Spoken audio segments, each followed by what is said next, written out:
ইলেকশনের ডেট ঘোষণা হয়েছে। ফেব্রুয়ারিতে নির্বাচন হবে। ফেব্রুয়ারিতে নির্বাচন হবে না। যদি ফেব্রুয়ারিতে নির্বাচন হয়, আমার যে ভাইরা শহীদ হয়েছিল, রক্ত দিয়েছিল সংস্কারের জন্য, একটি নতুন সংবিধানের জন্য, তাহলে কবরে গিয়ে তার লাশটা ফেরত দিতে হবে এই সরকারকে। বাংলাদেশে গণমাধ্যম প্রয়োজন, কিন্তু বাংলাদেশে যেটা গণমাধ্যম হওয়ার কথা ছিল সেটা আগে ছিল হাসিনা মাধ্যম, এখন আবার কি নাম দিব সেটা বললে তো আর চাকরি থাকবে না। সামনে যদি আয়নাঘর প্রচেষ্টা করা হয়, আমরা সে আয়নাঘর কেন ডিজিএফ এর হেডকোয়ার্টার ভেঙে দেব।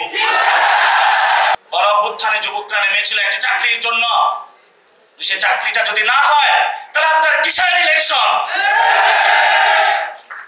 রাজপথে যারা শহীদ হয়েছিল বিচার করতে হবে, যারা আহত হয়েছিল, তাদেরকে যারা খুন করেছিল, অঙ্গহানি করেছিল, শেখ হাসিনাকে ওই দেশ থেকে ধরে আনে বাংলাদেশে বিচারের সম্মুখীন করতে হবে। যদি করতে পারেন তাহলে আপনার মুখে ইলেকশনের ডেট মানায়।